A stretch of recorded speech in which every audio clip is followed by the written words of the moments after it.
how do these conversations start, Carol? Your customers and clients probably don't call you up or call Aperio up and say, we need to transform our culture, right? Or maybe they do, I don't know. Where are these conversations starting? Where are they starting in the organization? Is it kind of at the CEO level or the board level or the C-suite? And how are the conversations starting? What are they asking you to do? What problems are they asking you to solve to kind of kick all of this off?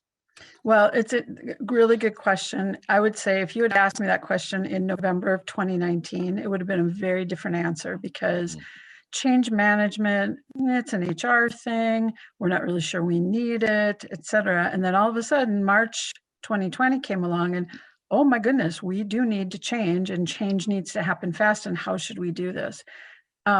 Past lives, I would say change or cultural shifts tended to come out of HR. Now you're seeing cultural shifts coming from all places in the organizations. Yeah. And interestingly enough, the CIO level, the CDO, the change, the digital officer, chief digital officers. So CIOs are traditionally very technical and we have to stay in our technical spot. Right. Not anymore. One of my customers at CIO is very much like, you need to help us shift this culture and you need to help it fast. So it comes from everywhere. So I think the future of the workplace is going to be that hybrid of humans need connection. I mean, this is great, but it does not take the place of, what you were saying, shaking hands, being in that space together. One of the greatest gifts of a change management empathetic person is to see you and read the room. I think that as the pandemic, people are yearning for connection, but it also has to be a safety factor. So right. I see the rest of this year being that easing back into getting together. And then 2022, my prediction is much more of a robust, almost like a collective space that people can come and go as needed, but as wanted as well. What influences behavioral change, particularly as it relates to sort of the digital mindset? Is it incentivizing? Is it, just communication? Is it what actually works in regards to actually changing the behavior and creating the digital mindset? I think one of the things that I always think works, and I've seen it work for many more years than I'd like to admit, is if the leaders don't behave in the cultural shift way, if that makes any sense. So, if your culture shift is to be more relationship oriented and more empathetic towards your colleagues, and the leader is off like, I'm not going to do this, I'm aloof, then how can you possibly shift the culture when the leaders aren't shifting the culture?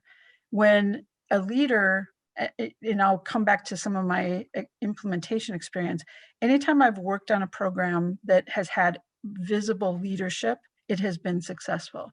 Anytime that leadership has been distant, removed, offline, something has failed, and usually catastrophically. So I Yeah. think that if you're gonna lead, like if, for example, in my team, if I'm going to tell them that they have to be customer oriented, I have to be customer oriented and carry that flag.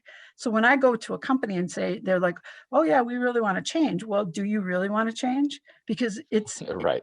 really, really want to change, because then you have to model that change. And is there a process behind, what we call an innovation technology transfer? You want to transfer that success. Is there a very specific process to say, hey, it worked here, or is it simply a matter of, a business unit leader seeing what happened in a different business unit or a different division and just saying, okay, we're going to do the same thing, or is there a process behind sort of taking that internal proof of concept and spreading it across the enterprise? One pattern or process that I've used many times is like I would call it a global template, but it could be a organizational template. So you create the template. Typically speaking, the template will encompass 80% of what you need from a process change or changes. Then there's 20%. So maybe the finance department wants to go to an offshore shared services model. We do that first. 80% of that could then be transferred to an HR services model. But maybe 20% is a little bit different because it's HR and it's different processes, but the pattern gets laid down.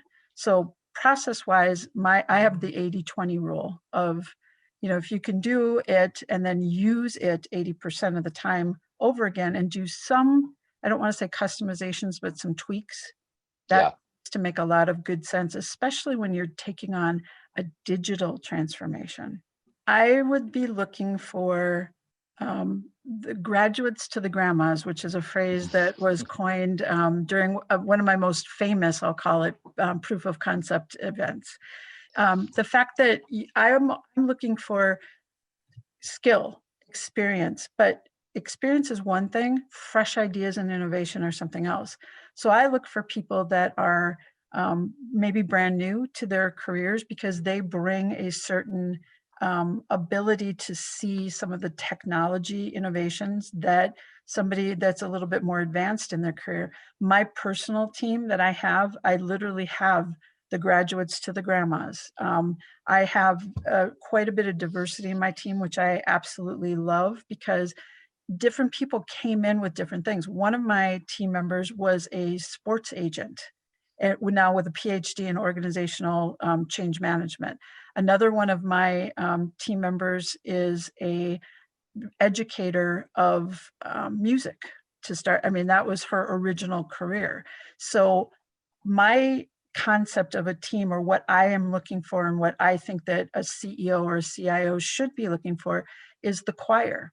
A choir doesn't have one voice that sticks out. A choir brings voices together in order to create a harmonious presence and a resonance. So that's what I would be looking for is, not everybody's going to be a tenor. So find a couple of really good tenors and find a couple of really good sopranos. And that might be a 65-year-old person. My father's 83 years old. He is still consulting.